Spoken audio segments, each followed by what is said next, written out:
여러분, 개미와 비둘기라고 하는 이솝우화 얘기 아십니까? 어느 날 개미가 물을 먹기 위해서 냇가에 내려왔는데 그만 발을 헛디뎌서 물에 빠지게 되었어요. 호우적거려서 곧 죽게 되었는데 그것을 본 비둘기가 부리로 나뭇잎 하나를 똑 떨어뜨려서 구사일생으로 이 개미가 살아나게 됩니다. 그래서 이 개미가 비둘기님 언젠가는 은혜를 갚겠습니다 하고 이렇게 떠내려갔어요. 근데 어느 날 이 개미가 먹이를 구하려 이곳저곳을 다니다가 포수를 보게 되었는데요.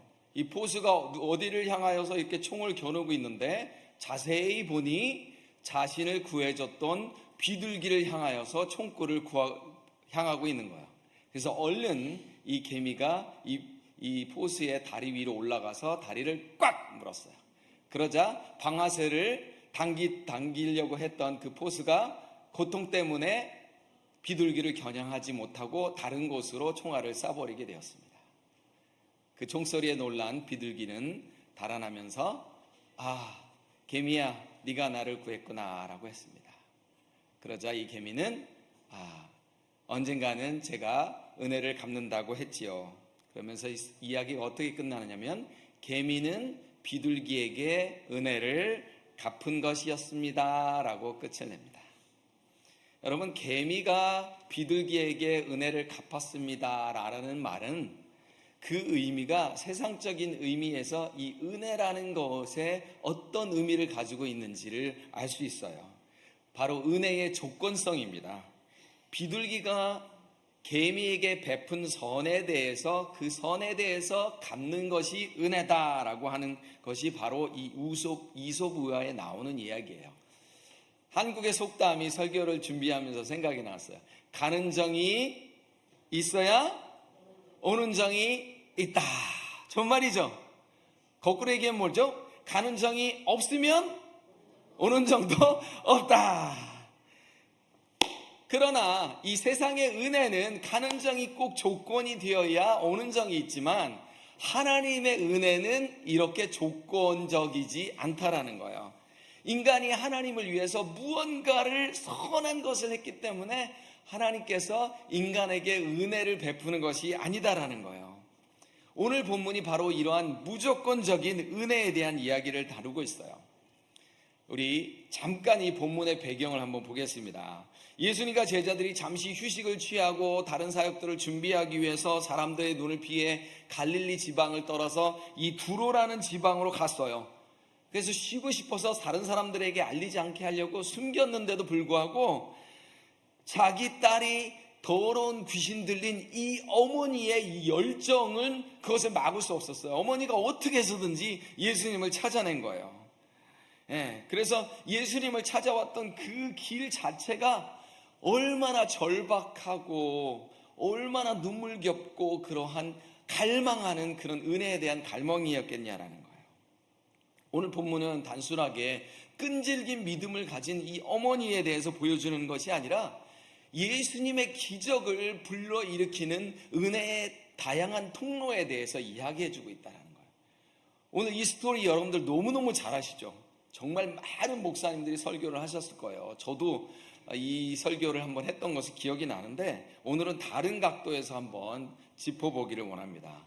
첫 번째, 이 은혜의 통로 첫 번째가 있는데 이 여인에게는 태생적인 한계가 있었어요.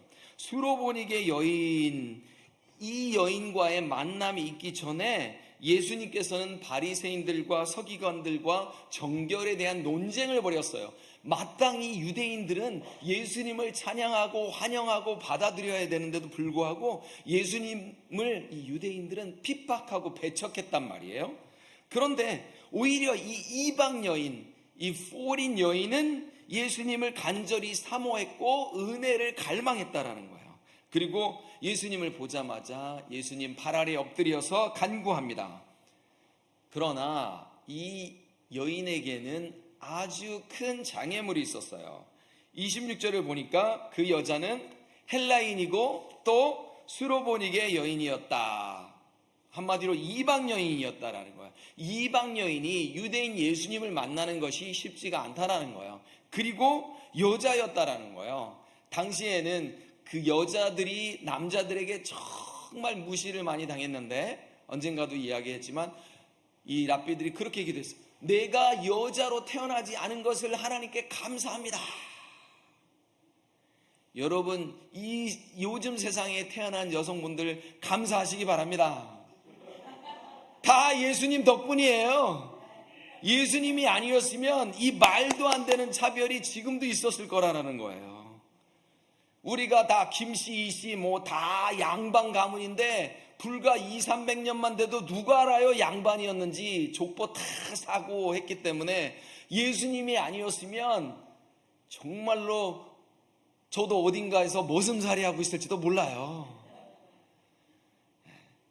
유대인들은 예수님을 배척했지만 이 여인은 믿음으로 이방인임에도 여자임에도 불구하고 이 장애를 극복하고 예수님께 나왔어요. 자, 이 부분이 우리에게 주는 교훈이 있습니다. 우리의 삶에 일어나는 여러 가지 불리한 조건들이 예수님을 만나는 은혜의 통로가 될 수가 있다라는 거예요. 아멘. 불신자 가정에서 핍박을 받는 것, 저도 기억이 납니다. 언젠가 제가 이 얘기를 했지만 저희 어머님이 신내림을 받았어요. 신내림을 받았어요. 만약에 신내림을 받지 않으면 제가 죽는다고 했어요.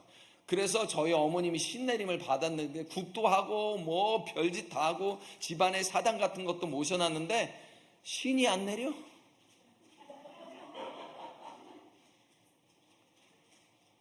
우리가 얼마나 무지하고 이 더러운 귀신에 두려웠으면 그렇게 했겠어요.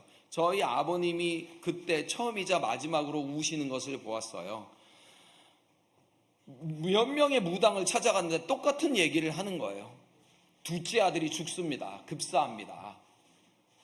그러니 눈물을 머금고 저희 어머님이 신내림을 받기로 해요. 그러면서 그것을 허락하며 저희 아버님이 눈물을 흘리시는데 처음이자 마지막으로 저희 아버님이 눈물을 흘리는 것을 봤어요.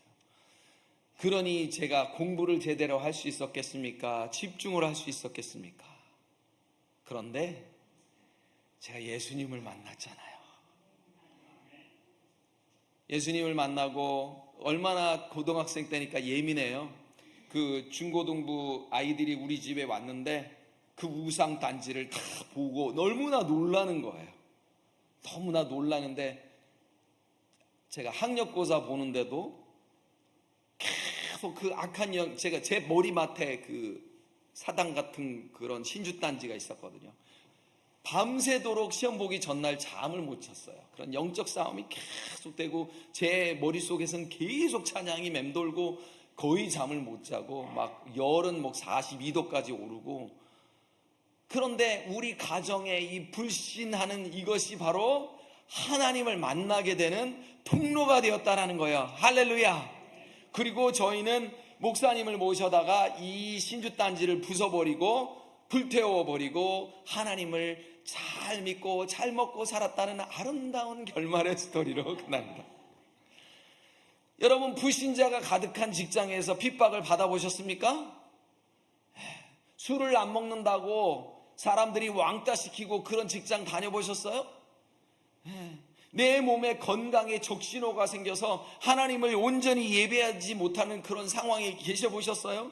경제적인 어려움이 있고 자녀의 문제 있고 신랑은 말을 더럽게 안 들고 이런 여러 가지 상황들이 예수님의 은혜를 받고 예수님을 만날 수 있는 은혜의 원천이고 샘물이 된다는 것을 우리가 알고 믿기를 소원합니다.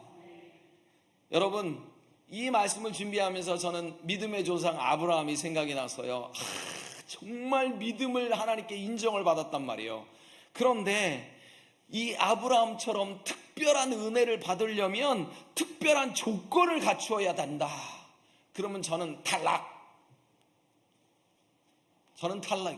저는 특별한 조건을 갖춘 사람이 아니거든요.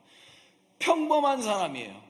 근데 아브라함도 저와 여러분처럼 아주 평범한 사람이었다라는 거예요. 어느 면에서는 저보다도 더 불리한, 저희 집은 우상을 숭배했지만 아브라함의 아버지는 어떤 사람인지 여러분들 잘 아시잖아요. 뭐 하는 사람이었어요?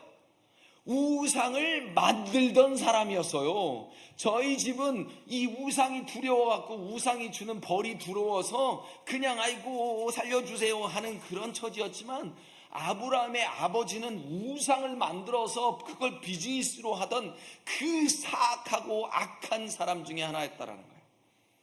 그 아버지 밑에 자란 사람이 누구예요? 아브라함. 그러면 아브라함이 믿음의 금수저예요, 흙수저예요? 흙수저죠.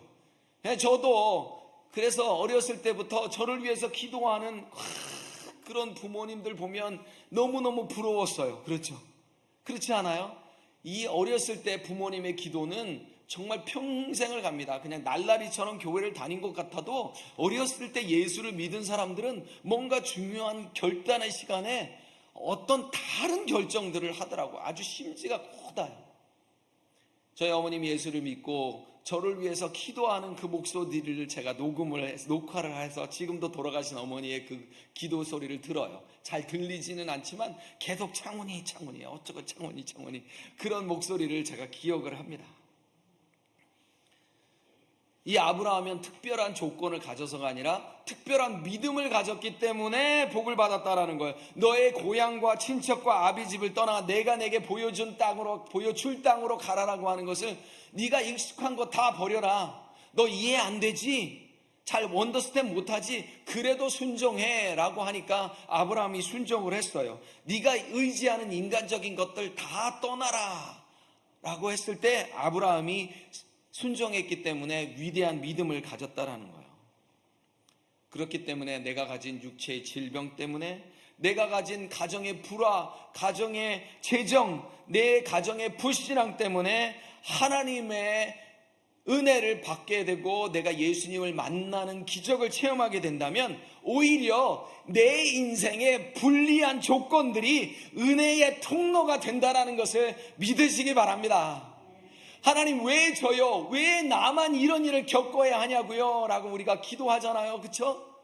그럴 때마다 우리가 어떻게 해야 돼요?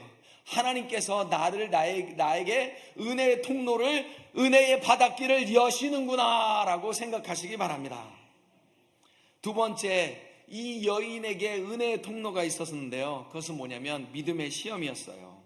이 여인은 태생적 한계를 뛰어넘고 바로 예수님을 만나게 되어지는데요. 그리고 만나서 자기 딸에게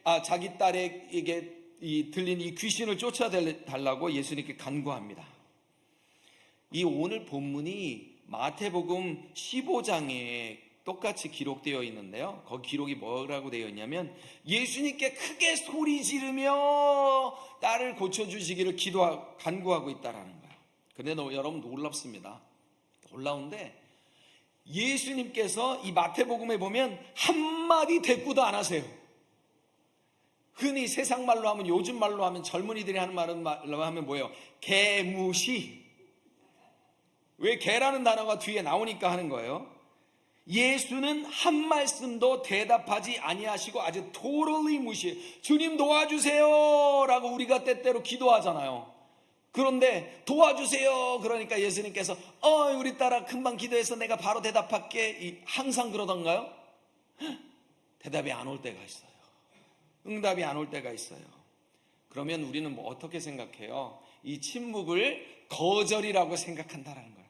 여러분, 하나님의 침묵은 하나님의 거절이 아니다라는 거예요. 하나님의 때가 되지 않았기 때문에 하나님께서 응답하시지 않는다라는 거예요.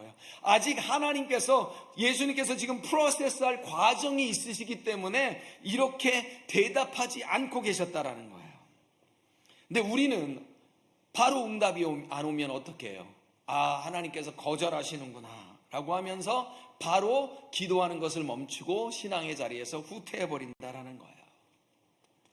우리가 하나님을 믿는다면 저와 여러분은 하나님의 때를 기다려야 합니다.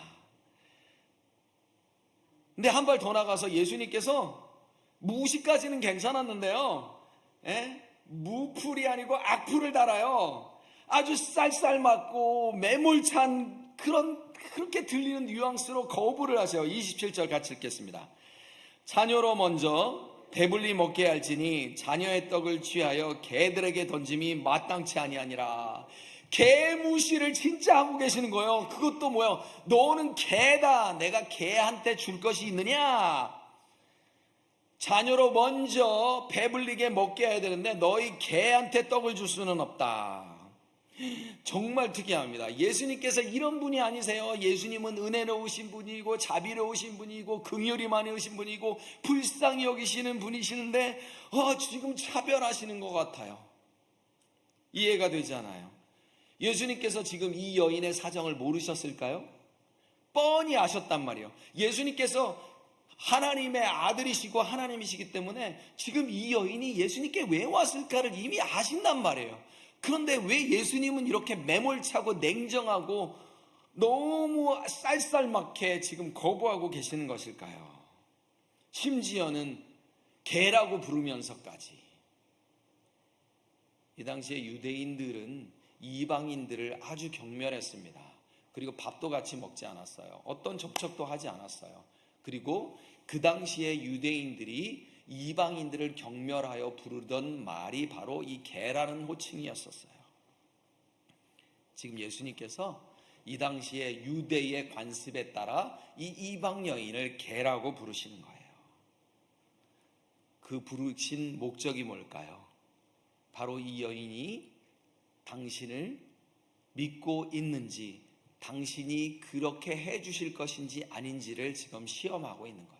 여러분 한번 생각해 보세요. 얼마나 모욕적이에요. 저도 회사에서 이 독베이비야 이런 단어를 들은 적이 있어요. 우리 부장님한테.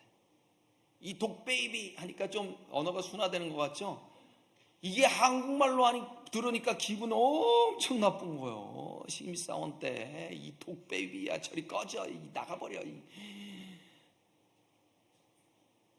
나름 그래도 어렵게 대기업에 들어갔는데 이 독베이비야 그러면서 막 그러니까 그 좌절감과 모멸감 이루 말할 수가 없습니다. 여러분 스스로를 그 여인의 위치에 한번 놔둬보세요. 여러분들이 누군가에게 도움을 청하러 갔는데 이 개 같다, 개 같은 여인아 꺼져라 라고 하는 그런 모습의 그런 뉘앙스의 말을 들었다 그러면 잘못 왔어. 내가 여태까지 들었던 예수님의 소문은 이게 아니야. 아이고, 이런 치욕을 내가 견뎌야 돼? 제가 저희 부장님한테 독베이비라는 소리를 듣고서 첫 번째 든 생각이 뭔지 아십니까? 회사가 여기 아니면 없어? 여기 아니면 갈 데가 없단 말이야? 갈 데 없었어요. 갈 데 없었어요. 그런데 그런 생각이 드는 게 아주 인간적으로 너무 당연해요. 그렇죠?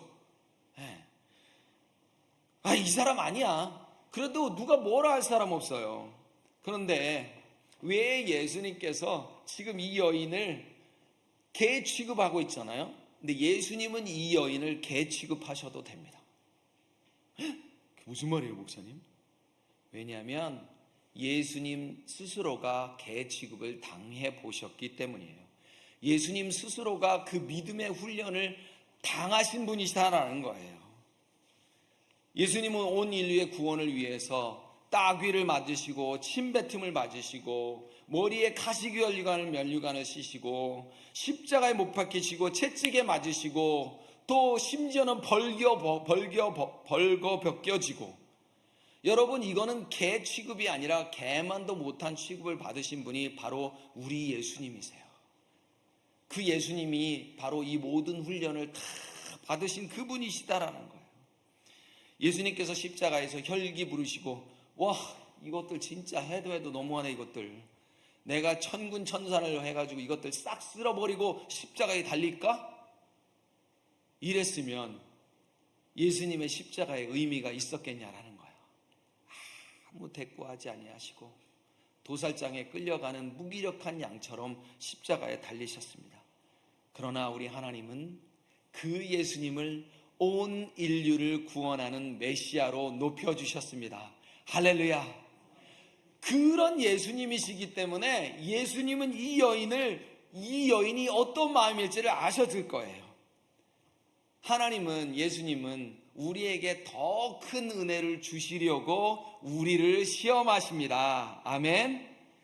이 여인처럼 우리들이 사람들 앞에서 모욕을 당할 때 우리가 뭘 생각해야 되냐면, 창훈아, 이 모욕 뒤에 올 바로 하나님의 축복을 기억해야지, 이 어려움 속에 올 하나님의 축복을 기억해야지 라는 생각을 주셨다라는 거예요.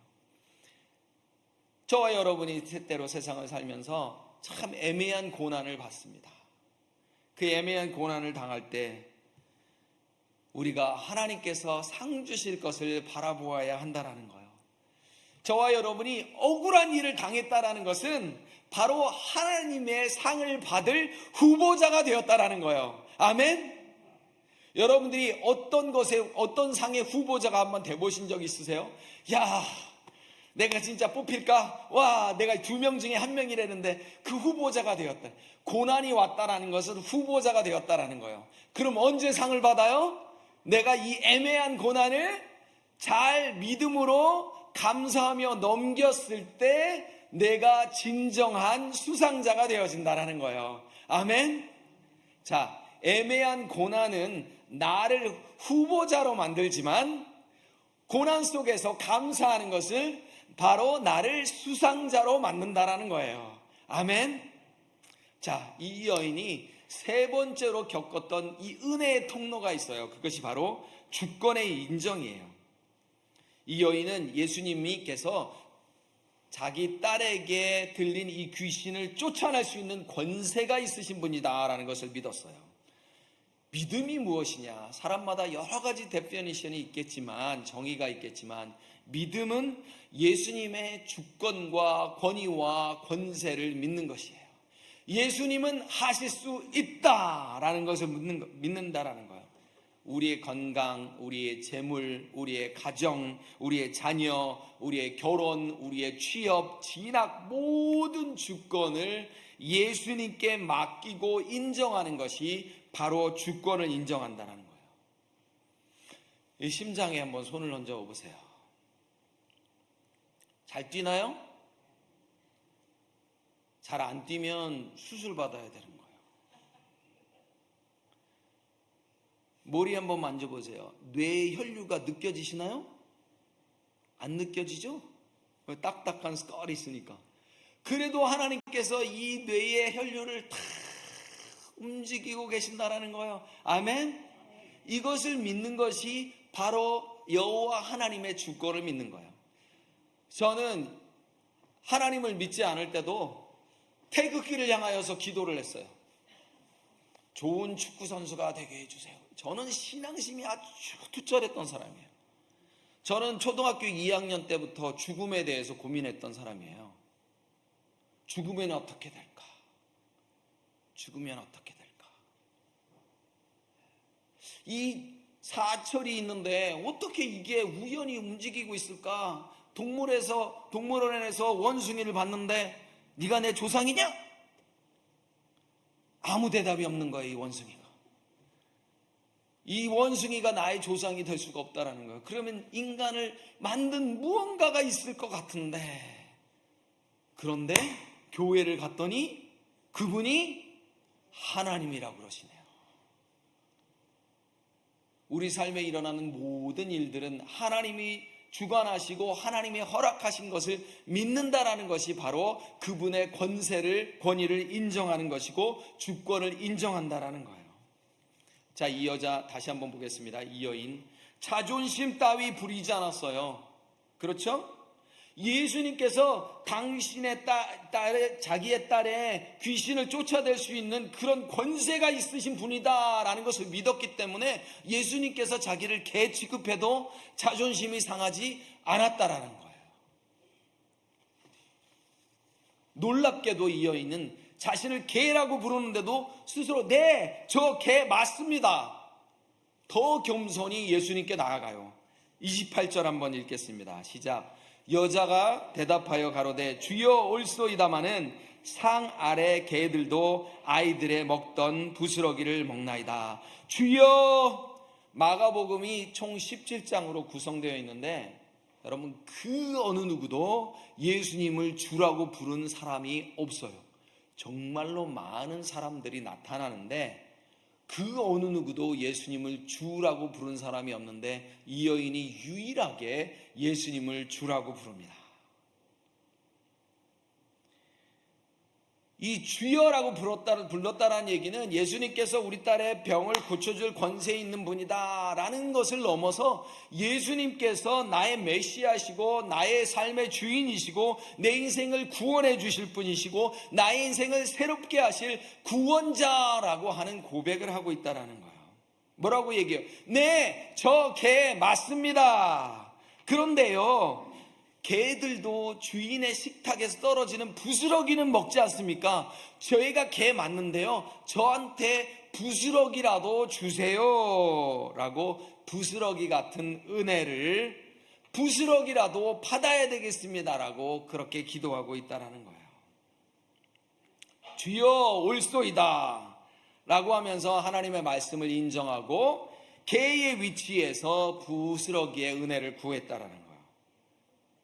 우리가 개 취급을 받을 때, 자, 한번 따라해 보세요. 주여 올소이다. 근데 우리는 어떻게 해요? 주여 실소이다. 그게 우리의 응답이다라는 거예요. 주님, 내가 개면 주님은 개의 목자이십니까? 이 성질 더러운 개 맛 좀 보시겠어요? 우리가 이렇게 성질 내면서 하나님께 대들면 안 된다라는 거예요. 제가 하나님께 많이 대들어봐서 알아요. 하나님 개 맛 좀 볼래요?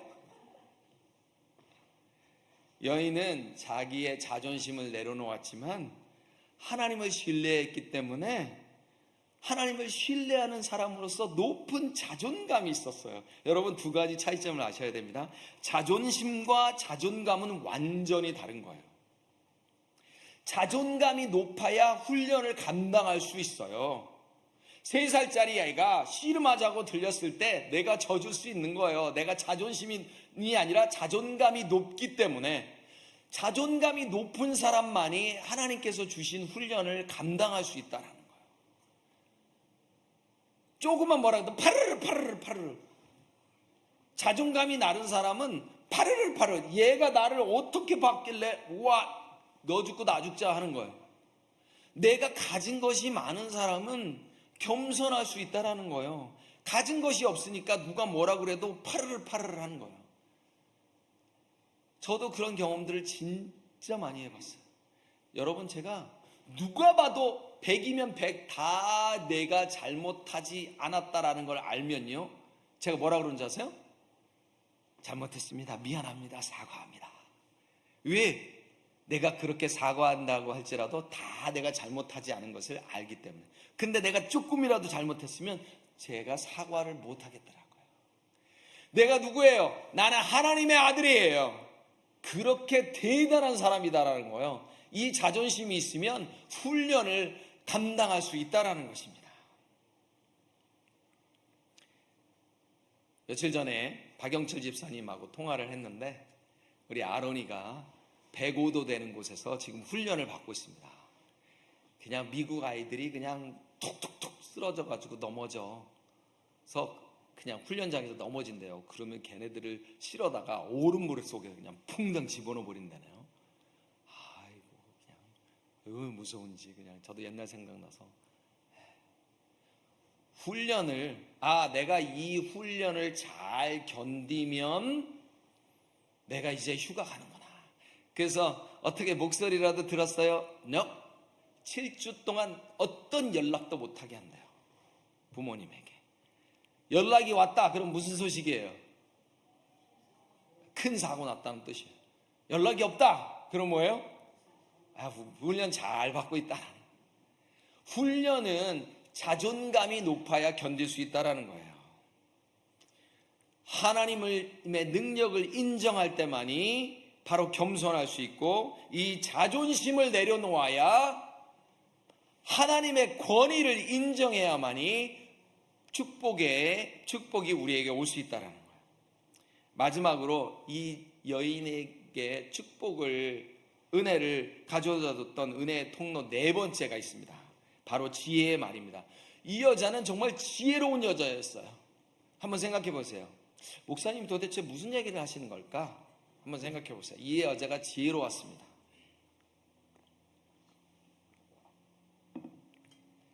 예수님이 말씀하시는 그 메시지를 정말 잘 해석했어요. 예수님께서 외견상으로는 거절하는 것처럼 보이지만 이 속뜻으로는 내면상으로는 수락하신 것이다 라는 메시지를, 왜요? 먼저 유대인들에게 주고 라는 얘기는 무슨 말이에요? 아, 내가 이방인이니까 먼저 유대인에게 은혜가 오겠구나. 그렇다면 이방인인 나에게도 부스럭이라도 떨어지겠구나. 아멘? 이 메시지를 정확하게 이해해. 나를 개 취급해요? 가 아니고, 아, 유대인에게 먼저 떡이 주어지면 나에게도 부스러기가 오겠구나. 이 여인이 지혜의 말을 했다라는 게 무슨 말이에요? 이 부스러기라도 주십시오 라는 이야기는, 다시요, 부스러기만으로도 저희 딸이 치료가 될 것입니다. 아멘. 그래서 제가 제목을 부스러기 은혜라고 적었어요. 하나님께서 주시는 부스러기만으로도 충분히 그 딸을 고치고도 남을 겁니다 라고 하는 믿음에 있었다라는 거예요. 그러다 주님은 부스러기가 아닌 떡 한 덩이를 딱 주시는 거예요. 29절 30절 같이 읽겠습니다. 예수께서 이르시되 이 말을 하였으니 돌아가라. 귀신이 내 딸에게서 나갔느니라 하시매 여자가 집에 돌아가 본즉 아이가 침상에 누웠고 귀신이 나갔더라. 자, 돌아가라 전에 무슨 말이 있어요? 네가 이 말을 하였으니, 무슨 말이에요? 부스럭이라도 족하다라고 했으니 내가 그것을 근거로 해서 고쳐주겠다. 이미 집에 가보니까 이미 말씀하시는 순간 이미 귀신은 떠나고 없어요. 예수님의 선언과 동시에, 자, 우리가 당하는 고난과 역경은 과정이 길지라도 하나님께서 기다리고 기다리셔서 우리가 시험을 통과하면 딱 눈 깜짝할 사이에 모든 상황은 역전되어진다라는 거예요. 이 여인의 딸은 완전한 자유를 얻었고 완전한 회복을 얻었습니다. 예수님께서 이 여인의 지혜와 믿음의 말을 근거로 해서 지금 축복을 주고 계시다라는 거예요. 하나님은 우리의 말에 따라서 축복하시고 저주를 내리기도 하신다라는 거예요. 가나안 땅 정탐꾼 10명이 다 부정적인 말을 해서 가나안에 못 들어갔어요. 광야에서 죽겠다고 하니까 거기서 죽었어요. 하나님은 하나님의 귀에 들린 대로 그렇게 응답하시겠다라고 하셨습니다. 우리 말 조심해야 됩니다. 아멘? 아멘. 지난번에 설교했던 거 기억나나요? 죽겠다가 아니고 뭐라 그랬어요? 죽게 있다. 죽겠다가 아니고 죽게 있다. 죽겠다라는 말이 튀어나올 때마다 죽게 있다라고 고백하는 저와 여러분이 되시기를 바랍니다. 성령께서 우리의 언어를 바꿔주시도록 기도하시기 바랍니다. 예수님께서 이 여인을 통해서 제자들에게 보여주시고자 했던 메시지가 뭐예요? 네가 끈질기게 기도하라, 네가 무시당해도 끈질기게 하라 라는 것이 아니고 확실한 믿음을 가져라 라는 그런 메시지였어요. 말씀의 결론을 맺습니다. 자, 이 이방 여인이 온전한 은총을 구한 것이 아닙니다. 하나님 부스럭이라도, 예수님 부스럭이다 주세요. 예수님께서 그 마음을 아시고 즉시 그 딸을 낫게 해 주셨습니다. 근데 여러분 한번 잘 생각해 보세요. 이 딸이 고침을 받았어요. 이게 부스러기 은혜입니까? 아닙니다. 우리가 겸손히 부스러기 은혜를 구하여도 하나님께서는 떡 한 덩이를 주시는 그런 풍요로우시고 또 마음이 넓은 분이시다라는 거예요. 결국은 이 여인도 하나님의 백성이 되었고 하나님의 자녀가 되는 은혜의 삶을 살게 되었다라는 거예요. 자, 이 이방년처럼 우리들도 불리한 조건들이 밑거름이 되기를 소원합니다. 믿음의 시험을 통과하는 저와 여러분이 되기를 축복합니다. 주님의 절대 주권을 인정하는 저와 여러분이 되기를 축복합니다. 믿음과 지혜를 통해서 은혜에 나아가 부스러기 은혜, 떡 한 덩이 은혜를 받는 저와 여러분이 되시기를 축복합니다. 기도하겠습니다. 하나님 아버지, 감사합니다. 하나님, 축복의 은혜의 통로에 대해서 저희들이 살펴보았습니다. 불리한 조건들이 오히려 예수님을 만나는 아름다운 통로가 되게 하신 것을 감사합니다. 우리가 역경과 고난을 당할 때에 저희들이 하나님의 상을 받을 후보자가 되었다는 것을 기억하게 하시고 감사로 이겨냈고 하나님의 상을 수상하는 자들이 되게 하여 주시옵소서. 믿음의 시험을 잘 통과하고 예수님께서 움직이시기만 하시면, 예수님의 때가 되면 하나님께서 우리의 삶의 고통들을 제거해 주실 것을 인정하게 하여 주시고, 주님, 부스럭이라도 족하나이다 라는 말을 하나님께 올려드리는 저희들이 되게 하여 주시옵소서. 예수님의 이름으로 기도합니다. 아멘.